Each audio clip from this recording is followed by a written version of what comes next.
part in the deliverance and liberation of the people that are suffering around us. God is looking for a Gideon. People are crying out in our communities. They're crying out on our jobs. They're crying out in our families. They're even crying out in our churches. And God is looking for a Gideon. There is a calling on your life. If you don't hear anything else I say tonight, God is telling you that there is a calling on your life. You are serving as an integral part of the equation for somebody's liberation and deliverance. God is calling you tonight. And if we are wrestling with that call, we're wrestling with what God is telling us. I believe if we just take a closer look at the call of Gideon, we might be helped. Y'all gonna walk with me? Because I'm about to walk through this text real quick. The first thing in the text that we're going to look at is the person. The text is about Gideon. Now, when we first look at the text, Dr. Stewart, we don't immediately find out a lot of information about who Gideon was. He's described only as being the son of Joash. And according to biblical history, his people were the highest ranking tribe of Manasseh. According to biblical history, Gideon was also the firstborn son of Joash. So we have a little bit of an idea of who Gideon was based on biblical history. And if we look a little bit further in our text, we find out a little bit more information about Gideon because Gideon tells us how he views himself. Look at verse 15. It says, Gideon says to the angel that came to call him, "But sir, how can I deliver Israel? My clan is the weakest and I'm the least in my family." Now wait a minute. Biblical history tells us that his tribe was the strongest. Biblical history tells us that he was the firstborn, which naturally gives him rank. But here Gideon is describing himself as the least of these and coming from the weakest clan in Manasseh. See, this is what happened, y'all. Because of the oppressive situation that Gideon found himself in, Gideon could no longer see the person that God had designed for him to be. Gideon's perception of self got so distorted and warped because of the oppression around him that he didn't even know who he was anymore. Saints, we ought to celebrate on tonight that even though when our perception of self gets warped, we serve a God who looks at us and sees something greater. Even when life gets jacked up and we're feeling raggedy, God will look at us and see something great.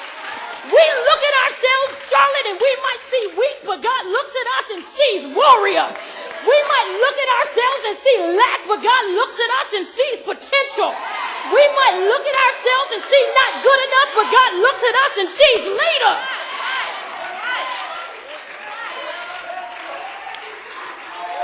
Okay, we looked at the person in the text. Now let's look at the place. The text tells us that Gideon was beating out wheat in the wine press. The wine press. We're going to talk about that. During these times, the wine press was normally found in a low place. It was found at the base of a mountain where workers would go and make wine. After gathering grapes, the workers would take their harvest to the wine press in order to make the wine come to pass. The wine press consisted of two large vats. One vat was a little higher than the other one. The grapes were placed in the higher vat where workers would come in and apply pressure and smash the grapes in order to get the most out of them. The juice that would gather in this vat would then move down to the lower vat. And as it moved into the lower vat, it would be sitting there for a little while so it would ferment and turn into wine. And when it was ready, the workers would come back and get it. Gideon was found to be beating wheat in the wine press. Now that don't make sense if you think about it. The wine press is a low place. The wine press is an unlikely, uncomfortable place.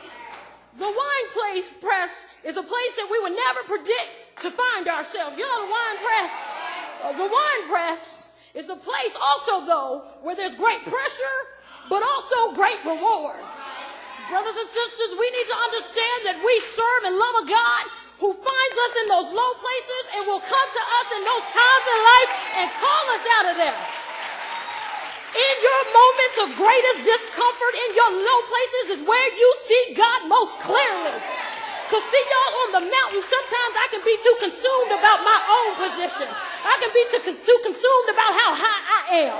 But when I'm in that low place, in that place of pressure, when I find myself uncomfortable, that's when I can see God. When I'm stripped of all comfort, when I'm stripped of all luxury, that's when God shows himself most. He was in the wine press. You look at the wine press and you see confinement. God looks at it and sees opportunity. You look at the wine press and you see low place. God looks at it and sees a place where you can grow. You look at the wine press and you see pressure, and God looks at it and sees a place of calling. Gideon was beating out the wheat in the wine press. That's a person, that's a place. Now let's look at the process a little closer. Gideon was threshing wheat. This process of separating wheat and threshing wheat, you're separating the good stuff from the bad stuff. Separating the valuable from the disposable. Now normally this is done, Sister Yvonne, high up on the hill so that the open air could take a part in the process. See, you need the air, you need the wind so that the bad stuff gets blown away. The wind helps the person threshing so that undesirable spot, that undesirable stuff just gets carried away. Now look at it. Gideon was threshing in a low place. He was in a place that was down in the ground, cut off from the wind. So that meant his process was even that much more challenging. Here Gideon is in a low place, a place of discomfort with no wind, but he's still going about the work that God had placed in his hands. He grinds the wheat. Think about it. As a result of him grinding, that undesirable stuff starts getting in the space that is around him, and it starts affecting his whole body. That bad stuff gets in his hair. That bad stuff gets in his clothes. It seems that he's breathing in that bad stuff because of that low place where he finds himself. The more that Gideon works, the worse that the environment becomes. The more that Gideon separates, the more uncomfortable this work becomes. In the moment of that discomfort, God comes in and calls Gideon. In that season of agitation, God came in and called Gideon. In that moment of great frustration, God comes in and calls Gideon. We sometimes look at our process and we get frustrated, but God looks at our process and sees calling. Gideon was beating out wheat in the wine press to hide it from the Midianites. It's the person, it's the place, it's the process. It's one more P. And while he was at work in that low place, God came in and found him and clarified Gideon's purpose. Verse 12 says, the angel of the Lord appeared to Gideon and said to him, the Lord is with you, you mighty warrior. That verse ought to shout you right there. It didn't matter how Gideon defined himself. It didn't matter what other people said about Gideon.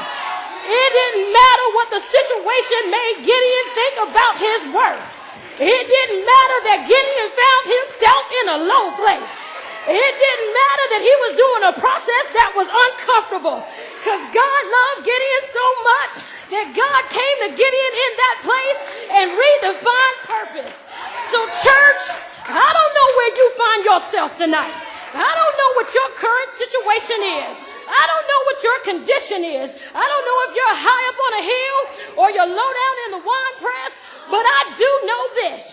God wants you to know that wherever you might find yourself, the Lord is with you.